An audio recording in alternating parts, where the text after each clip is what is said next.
오늘 말씀은 세상의 빛. 예수님께서 스스로 말씀하시기를 세상의 빛이라고 그랬는데, 우선 이 말씀을 전하기 전에 한 그림을 소개하겠습니다. 이 그림은 여러 번 소개를 해드렸기 때문에 아마 여러분들이 보시면 아실 겁니다. 이 그림은 영국의 한 화가가 그린 그림입니다. 윌리엄 홀만 헌트라는 사람이 그렸는데, 이 그림을 한 번 그리고 또 한 번 그리고 여러 번 그렸습니다. 똑같은 그림을 지금 현재 남아있는 것이 이 순서를 이거 맨 나중 그림이야.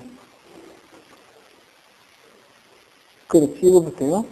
이게 첫 번째 작품입니다. 그 다음 작품 넘어가 보세요. 이게 두 번째 작품, 세 번째 작품, 네 번째 작품. 결국 같은 테마고, 그죠? 같은 모양입니다. 같은 모양인데, 네 번을 그렸습니다. 처음에는 캄캄한 밤을 강조를 했고, 나중에는 저 밝은 빛을 강조를 했습니다. 이 사람이, 빛을 강조를 했는데, 제가 질문을 드리겠습니다. 이 그림의 제목이 세상의 빛입니다. 이 그림이 세상의 빛인데, 이 작가가 세상의 빛이라고 생각한 그 대상, 오브젝트는 무엇일까요? 무엇이 세상의 빛일까요? 예를 들면, 예수님이 지금, 써 계신 그 뒷면에 흐릿하게 보이는 그것이 새벽의 여명을 나타내는 겁니다. 밤이 가고 새벽이 오면서 뒤에 사과나무가 형체를 드러내기 시작하는 그런 새벽 여명을 나타냅니다. 그 새벽 여명이 세상의 빛일까요? 아니면 예수님 머리 주변으로 이렇게 밝게 빛나는 저 예수님의 후광일까요? 아니면 예수님이 들고 계신 저 등잔불일까요? 어느 것을 세상의 빛이라고 표현하고 싶어서 이 그림을 세상의 빛이라고 말했을까요? 원색이요, 말해봐요. 원색이요. 색이다. 또 누가 다른 사람 또 말하는 사람이지? 홍찬생. 등불. 또 다른 분, 다르게 대답하실 분 있으세요? 예? 호감. 예, 호감. 또, 제가 그 질문에 함정을 팠습니다. 그것을 생각하시고 대답하셔야 됩니다. 예수님 자신입니다. 그렇죠? 예수님 자신. 이 그림에서 세상의 빛이라는 제목을 붙인 그 대상은 바로 예수님 자신입니다. 예수님이 바로 세상의 빛입니다. 그 후광이나 새벽에 어스름한 여명이나 예수님이 들고 계신 그 등불은 예수님 자신이 빛 되심을 강조하기 위해서 나타내는 하나의 부수적인 도구에 지나지 않는 그런 것입니다. 성경에서는 예수님을 다양하게 표현하고 있지만 오늘 우리가 함께 읽었던 이 요한복음 8장 12절 보니까 예수님을 세상의 빛이다 이렇게 표현하고 있습니다. 성경에 보면 예수님을 세상의 빛이라고 표현한 부분은 여러 곳에 있습니다. 누가복음 2장에 보면 예수님이 팔이 돼서 할례를 받고 성전에 이 경례를 행하기 위해서 올라갔을 때 시므온이라는 할아버지가 계셨습니다. 성령님께서 그에게 메시아를 만날 수 있을 것이다 말씀해 주셨기 때문에 메시아를 기다리고 있었습니다. 근데 그 시므온이 예수님을 만났을 때에 이렇게 말합니다. 주제여 이제는 말씀하신 대로 종을 평안히 놓아 주시는도다. 내 눈이 주의 구원을 보았사오니 이는 만민 앞에 예리하신 것이요 이방을 비추는 빛이요 주의 백성 이스라엘의 영광입니다. 예수님을 말하기를 이방인을 비추는 빛이요 이스라엘의 영광이다. 그렇게 표현해 놨습니다. 이사야서 9장에서 보니까 예수님을 빛으로 비유를 합니다.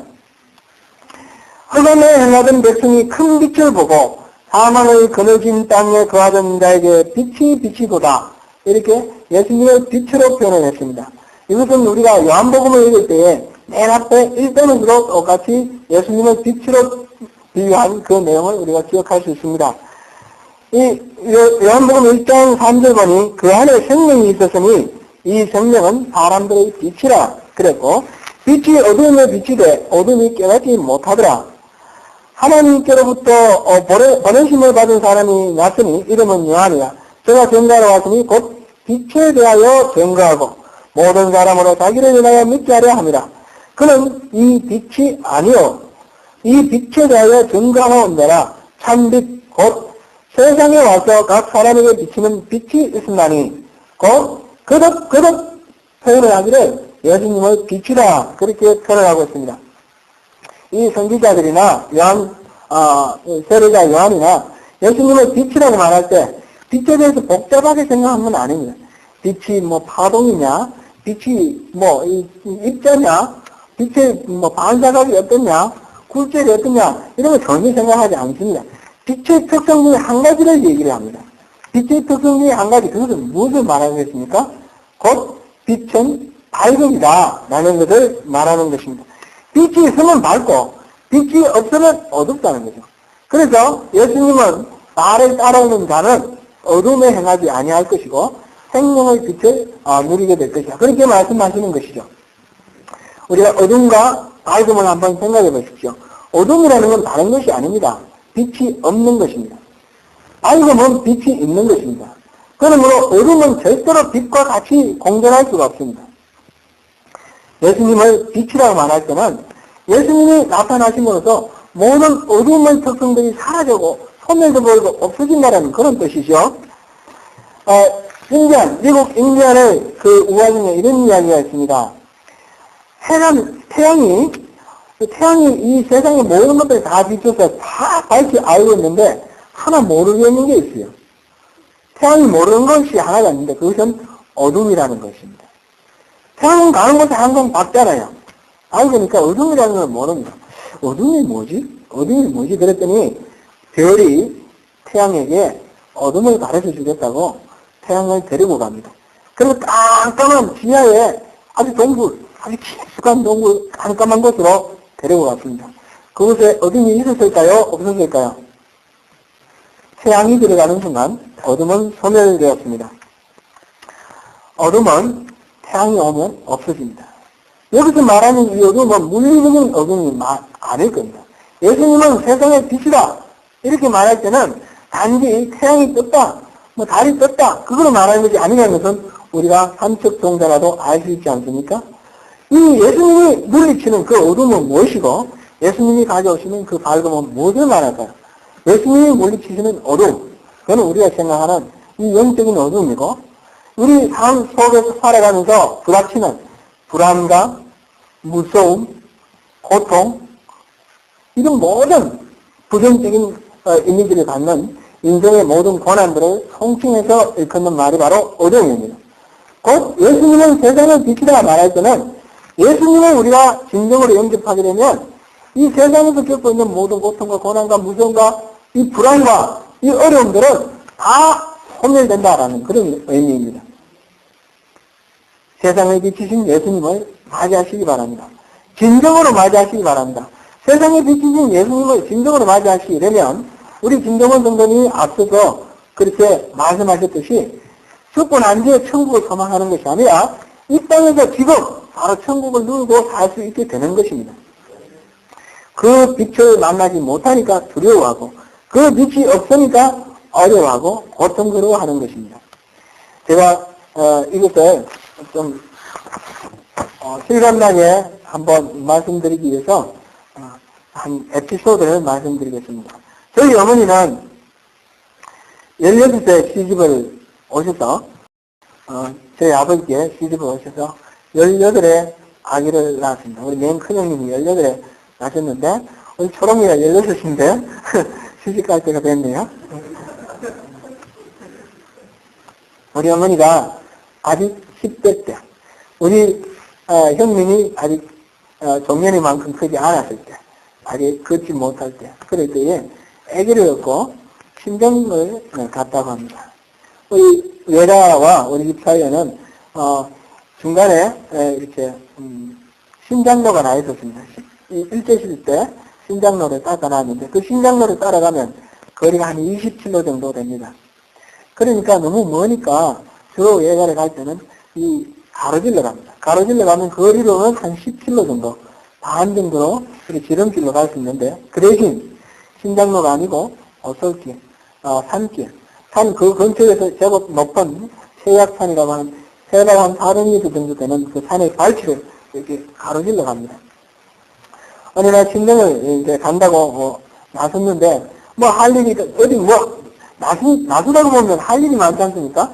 이것 정리하고, 저것도 남았네, 저것 정리하고 하다가 출발이 늦었나 봅니다. 그래서 친정을 가는데, 가다가 보니까 길이, 날이 저물고 길이 어두워졌습니다. 길이 어두워지니까 더욱 마음이 조급해서 허겁지겁 달려갑니다. 이게 거의 목표 되는 저희 예가 마을에 다가가기 가까워진 그 거리에 도달했을 때입니다. 우리 어머니가 이제 보니까 앞서서 혼자 이제 한 길을 걸어가는데 앞서서 어떤 사람이 노인이 이 흰 두루마기를 입고 이렇게 걸어가는 것이 보였습니다. 이게 해는 지고 뉘엿뉘엿 어두워지고 숲속길이기 때문에 쉽게 어두워지잖아요. 그래서 두루마기를 입고 가는 그 사람이 있으니까 혼자 가다가 이 새벽이가, 이 19살 먹은 새벽이가 혼자 가다가 얼마나 무섭겠습니까? 그러다가 앞에 어떤 사람이 가고 있으니까 부지런히 따라갑니다. 부지런히. 정신없이 막 따라갑니다. 근데 한참 따라가다 하니까 뒤에서 무슨 소리가 들립니다. 경상도 사투리로 제가 표현할게요. 좀 우스꽝스럽더라도 실감나게 하기 위해서 제가 말씀드립니다. 벗어! 그게 뭐 하는겨? 벗어! 그런 소리가 들리는데. 그래서 깜짝 놀라서 정신을 차려보니까 지금 걷고 있던 그곳이 길이 아닙니다. 앞에 두루마기를 입고 가던 그 할아버지가 사라졌습니다. 돌아보니까 뒤에서 누군가가 빛을 비추고 있고 지금 서 있는 자리는 가시밭길입니다. 그래서 그 소리를 듣고 정신을 차리고 내려왔습니다. 겨우 아기를 업고 내려왔죠. 내려와서 보니까 치마는 다 찢어졌고 탈이고 다리고 막 피가 흐릅니다. 가시에 찔리고 찢겨서 막 피가 흐릅니다. 그리고 뭐 가시도 박히고 그 어머니 그 이야기를 제가 이렇게 수없이 들었습니다. 근데 그 앞에 걸어가던 두루마기를 입은 영감을 뭐라고 그러냐면 납작발이라고 그래요. 납작발. 경상도 사투리는 납작발. 표준말로 하면 도깨비죠. 이 도깨비가 있었다 이거죠. 왜 우리 어머니 눈에 도깨비가 보였을까요? 이유는 아주 간단합니다. 무서웠기 때문입니다. 무서우니까 캄캄해지고 무서우니까 눈에 헛것이 보이는 겁니다. 헛것이 보이니까 그것을 따라갑니다. 무서움이 많고 두려움이 많으면 더욱 우리를 두렵게 만드는 그러한 헛것이 보입니다. 우리 이렇게 어른이나 아이들이나 이렇게 보면 가위를 잘 눌리고 또 헛게 잘 보이는 그런 사람이 있죠. 그거는 여러 가지 원인이 있지만 거기에 특별히 심약한 경우 그런 현상들이 많습니다. 그러므로 우리 이런 문제에 우리가 원인을 알면 됩니다. 기도를 하고 무서워하지 않으면 나타나지 않습니다. 두려움이 없으면 이 헛것이 보이지 않습니다. 가위 눌리는 것도 내가 가위 잘 눌리지, 나는 이런 데 약하지, 그렇게 생각하면 가위 두 마리 눌립니다.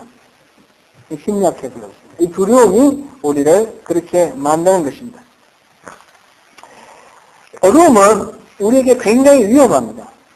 어둠은 우리를 두렵게 할 뿐만 아니라 세상이 보이지 않기 때문에 웅덩이인지 가시인지 가시밭인지 모르고 갑니다. 그러다 보면 낭떠러지가 있으면 떨어져 죽기도 하죠. 어둠은 단지 위험할 뿐만 아니라 참 많은 고통스러운 그런 우리에게 고통을 강요를 합니다. 어둠 속에서 길을 잃어보신 적 있습니까? 길을 잃었을 때 그 막막함이란 정말 말할 수가 없습니다. 저는 이 어둠의 무시무시한 위력을 군대에서 체험을 했는데, 군대에서 늘상 다니던 길인데 구름이 끼고 별빛 하나 없을 때에 거기를 이제 오다가 완전히 깜깜하니까 보통 그럴 때는 이제 군인들은 이제 여러 사람이 다니잖아요. 소리 듣고 갑니다. 소리 듣고. 그러다 보면 낭떠러지 떨어지기도 하고 그러는데, 그러면서 굉장히 이제 무서운 그런 경험을 한번 한 적이 있습니다. 군대에서, 훈련소 들어가면 제일 먼저 배우는 거는 저겁니다. 사격, 제시훈련 이거 하고, 그 다음에 배우는 거는 보트 서는 걸 배웁니다. 보트 설 때 지표 중에 가장 중요한 한 가지는 마음대로 상상하지 마라. 군대 갔다 오신 분 봤죠? 그런 게 있죠? 경제의 기본 원칙 중에 하나는 마음대로 상상하지 마라. 어두운 가운데 혼자서 총을 들고 있지만, 앞에서 조금 나무가 흔들거리도 적이 오는 것 같고, 바스락거리면 낙엽소리만 들려도 적이 다가오는 것 같이 그렇게 느껴집니다. 그러므로 마음대로 상상하지 않는 것이 굉장히 중요합니다. 우리가 이 어두움이라는 것은 우리가 하여금 이렇게 무섭게 만들고, 어렵게 만들고, 위험하게 만듭니다. 예수님이 세상에서 빛이시라는 말은 예수님이 나타나심으로써 이 어둠의 모든 위험과 어둠의 모든 폐해를 다 없애주시겠다는 것이죠. 영적인 측면에서 영적으로 우리가 두려워하고 무서워하고 고통스러워하는 모든 것들을 다 없애주시겠다는 것입니다. 밝으면 아무것도 아닌 것인데 사실은 우리가 눈으로 확인할 수 있으면 여기 웅덩이 있고 여기 길이 있구나 알면 아무것도 아닌데 깜깜하기 때문에 엎어지고 자빠지고 그러니 무서워하는 것 아닙니까? 영적으로도 우리가 모든 문제 속에서 어떤 사람이 우리에게 무슨 얘기를 할 때에 이 사람은 마음속에 무슨 의도다. 우리가 100% 알 수 있다면 오해할 일도 없고 그것으로 사고날 일도 없습니다. 그런데 우리는 모릅니다. 모르니까 이 사람 혹시 나를 해코지 하려고 이렇게 한 거 아닌가? 또는 어떻게 하려고 한 게 아닌가 하는 거 자꾸 이 생각에 스스로 상당히 날개를 붙여서 이렇게 생각하다 보니까 우리가 더 많이 위험에 노출되고 어려워지고 아무것도 아닌 것 때문에 상처 있고 아무것도 아닌 것 때문에 다투고 갈등하고 그렇게 되는 것입니다. 다 알 수 있다면 얼마나 좋습니까? 그렇지 않습니까? 이 모든 것들을 다시 비춰줄 수 있는 물리적으로 태양과 같은 그런 존재가 영적으로 바로 우리 예수님이시라는 것이죠. 예수님을 통해서 우리가 세상을 바라보고 예수님을 통해서 우리를 바라보게 될 때 이 모든 가려워진 것들이 없어진다는 것입니다. 이웃이 나에게 무슨 어려움을 주고 또는 나에게 시련을 주고 아픔을 줄 때 예수님의 눈으로 한번 보십시오. 우리가 모르는 것보다 10중 8구는 그 이유를 알 수 있습니다. 그 이웃에게 큰 아픔이 있거나 그 이웃에게 무슨 문제가 있습니다. 내게 상처 주는 자는 끊임없이 상처를 가진 사람입니다. 나는 내게 상처 주는 것 때문에 반응하고 막 화를 내고 불평하고 아파하지만 사실은 내게 상처 주는 자가 상처에 대해서 위로받기를 원하고 사랑받기를 원하는 것입니다. 그러므로 우리는 우리에게 상처 주는 것에 대해서 민감하게 반응하기보다 상처 주는 사람의 영혼을 바라볼 수 있습니다. 그렇게 될 때는 그를 이해하고 그에게 어떤 식으로 내가 도움을 줄 수 있을지 어떻게 하면 그 사람의 상처를 고쳐줄 수 있을지 내가 할 수 있는 나의 섬김이 무엇이 어떤 방향이 될지 그것을 알게 되는 것입니다. 예수님의 눈으로 예수님의 빛으로 볼 때에 그 모든 것들을 볼 수 있게 되는 것입니다. 오늘 본문 예수님은 세상의 빛이다 라고 말씀하시는 이 본문의 배경이 뭡니까? 지금 말 앞에 있던 이야기가 뭡니까? 바리새인과 이 서기관들이 가늠하는 한 여자를 데리고 와서 예수님께 돌로 쳐 죽일까요 말까요? 그걸 물었습니다. 예수님이 그 말을 듣고 돌로 쳐 죽이라 하면 평소에 가르친 사랑하라 하고 용서하라 하신 말씀하고 어긋날 뿐만 아니라 로마의 법을 어기게 되는 것이죠. 예수님께서 그러면 돌로 쳐주지 말라 이렇게 말하면 율법을 어기는 것이 되죠. 이 사람들은 이 가늠하는 여자를 죽이려고 하는 마음과 동시에 예수님을 올무에 넣어서 예수님을 죽이고자 하는 그런 악한 마음을 가지고 동시에 가지고 예수님을 찾아왔습니다. 그런데 예수님 앞에 섰을 때 어떤 현상이 일어났습니까? 예수님께서 말씀하시기를 너희 중에 죄 없는 자가 먼저 돌고 치라. 그 말씀하셨을 때에 나이 많은 사람부터 한 사람씩 돌을 그 자리에 놓고 떠나갔다 그랬습니다. 왜 그렇습니까? 자기 자신의 죄가 보였기 때문입니다. 누구든지 자기 자신의 죄가 없다라고 말할 수 있는 사람은 아무도 없습니다. 그러나 그것을 평소에는 느끼지 못합니다. 그래서 가늠하는 여자를 보고 이 사람을 죽여버려야 되겠다. 이 나쁜 여자는 죽여야 된다. 그렇게 살기등등하게 그를 끌고 왔지만 예수님 앞에 섰을 때, 예수님의 그 빛으로 바라봤을 때 자기 속에 쌓여있는 그 죄들을 바라보게 되었습니다. 자기의 죄를 바라보게 되었을 때 더 이상 남을 등재할 수 없게 되었던 것입니다. 뿐만 아닙니다. 이 여자 가늠하다 잡힌 이 여자에게 둘러쌌던 그 많은 죽음의 세력들, 죽이겠다고 돌로 쳐 죽이겠다 위협했던 그 많은 어둠의 세력들은 예수님 앞에 다 사라지고 없었습니다. 단지 예수님만 남아 계셨습니다. 예수님 빛 앞에 오는 자에게는 자기 스스로의 죄를 들여다볼 수 있는 은혜를 주시고, 또한 자기를 둘러싸고 있는 모든 그 위협과 그 두려움과 모든 고통과 억압들을 다 물리쳐 주시는 예수님의 그 은혜가 있는 것입니다. 예수님의 그 빛, 예수님의 빛 앞에서 자기 자신을 선명해 보시기 바랍니다. 저는 교회에 처음 나갔을 때에 굉장히 듣기 싫은 소리가 있었습니다. 다른 소리들도 있지만 특별히 유독 귀에 들리는 소리가 죄인이라는 소리입니다. 맨날 생길 때마다 죄인이라 그러고 회개하라 그러고, 제 속에 어떤 마음이 들었느냐 하면 자꾸 죄인이라 그러고 회개하고 소리 하지 말고 죄 좀 잡잡기 있고 회개 안 하면 좋겠다, 그런 생각이 들었어요. 제가 왜 그런 생각을 했을까요? 저는 제 스스로 굉장히 의인이었습니다. 저는 제 스스로 죄가 없었습니다. 다른 사람들 볼 때 맨날 죄인이고 회개하라고 하는 사람들 볼 때 죄 짓지 말지 왜 회개하라 그래? 그런 생각이 들 정도로 나는 의인이었습니다. 여러분은 어떻습니까? 제가 의인이었는데 어느 순간 예수님을 만났습니다. 예수님의 그 빛으로 제 자신을 조명해 보았습니다. 제 자신을 조명해 봤을 때 저는 너무나 추악한 죄인이었습니다. 제가 스스로 의인이라고 생각했을 때 저는 이런 생각이었습니다. 어릴 때부터 부모로부터 잘 교육을 받아서 남에게 해코지 하는 거 절대로 안 하도록 그렇게 교육받았습니다. 친구들과 싸울 때에 때리고 오면 혼납니다. 맞고 그러면 괜찮습니다. 그러니까 차라리 내가 손해를 보는 거는 괜찮지만 남에게 손해를 끼치는 거는 절대로 금지입니다. 우리 어머니 아버지는 저를 그렇게 키웠습니다. 그 영향을 받았는지 모르지만 사람은 항상 저는 제가 손해를 보더라도 남에게 항상 해를 끼치지 않고 덕을 입히는 그런 삶을 살고자 애를 썼습니다. 대학을 들어갔는데 여러 가지 문제들이 많았지만 특별히 그 시대 상황이 어두울 때였습니다. 제가 우연히 양학을 하게 되었는데 거기서 만난 학생들은 나보다 나이 많은 사람들도 있고 적은 사람들도 있고 저 공장에 다니는 여공들이었습니다.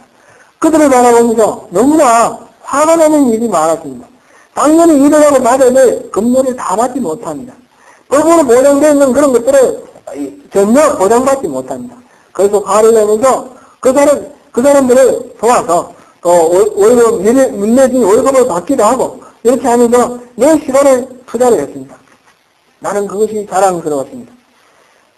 그리고 이것이 개인의 혼자의 힘으로 이루어질 수 없다 생각을 하고 사회운동에 뛰어들었습니다.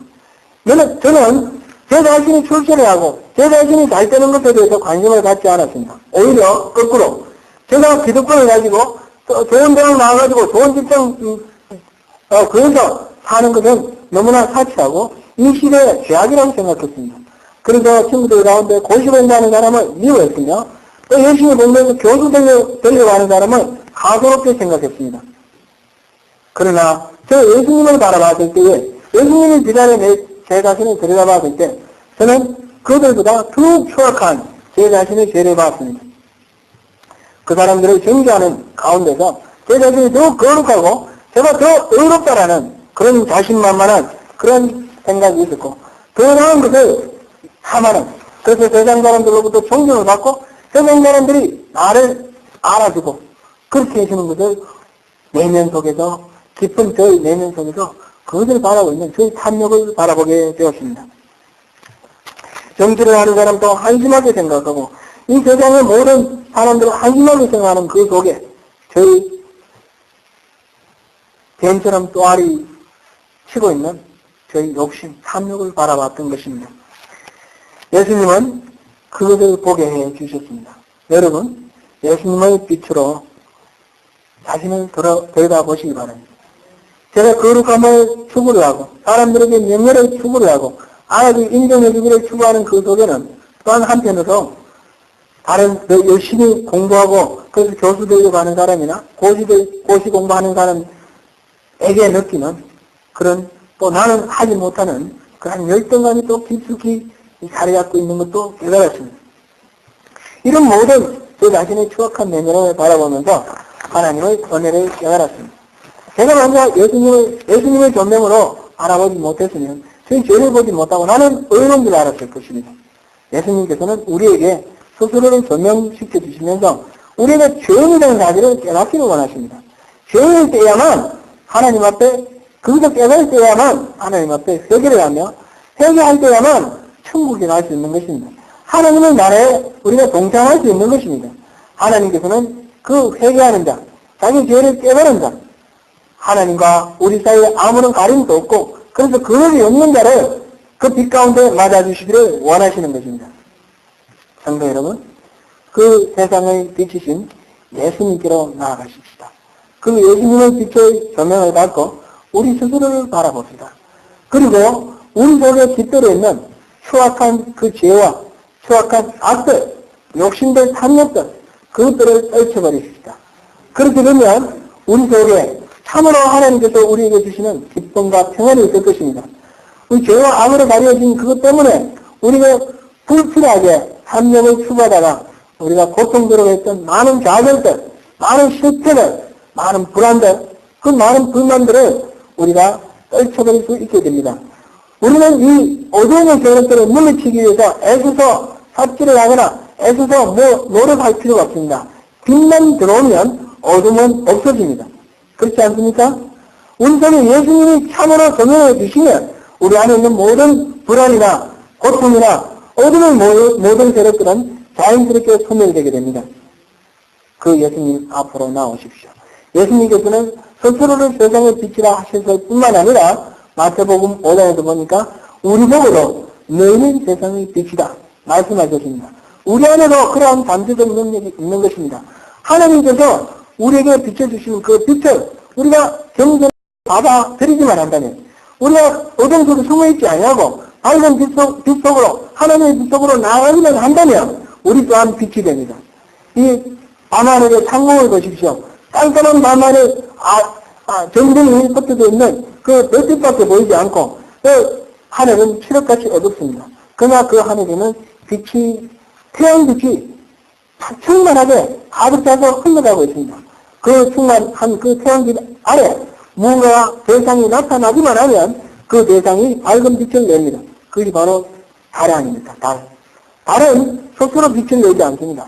태양의 빛 아래 자기 자신을 노출시켰을 때 달이 바로 지구의 어둠을 밝히는 암의 빛이 되는 것입니다. 바로 우리가 세상의 빛이 되는 원리는 그겁니다. 예수님의 그 빛, 세상의 빛 아래 우리 자신을 감추지 않고 내놓고 노출시킬 때, 주님 앞에 겸손히 나아갈 때 우리를 보고 세상 사람들은 예수 믿는 사람은 저런 사람이구나. 예수님의 빛이 바로 저것이구나. 우리 통해서 예수님을 보게 될 것입니다. 우리가 바로 작은 세상의 빛이 되는 것입니다. 세상의 빛 가운데서 세상의 빛이 되시는 저와 여러분이 되시기를 축원합니다. 기도하겠습니다. 은혜 되신 하나님, 이 세상의 빛이시라고 선언하시는 예수님 앞에서 우리가 겸손히 우리 스스로를 내어놓기를 원합니다. 더 이상 우리는 어둠에 다니지 아니하고 생명의 빛을 누리는 주님의 참된 자녀들, 주님의 참된 제자들, 주님의 백성되는 것을 소망합니다. 은혜 되신 하나님, 그것을 위해서 우리가 더 이상 어둠 속에 움츠려져 있지 않기를 원합니다. 빛 가운데 나가기를 원하오니 주님 우리를 붙들어 주옵소서. 예수님 이름으로 기도드립니다. 아멘.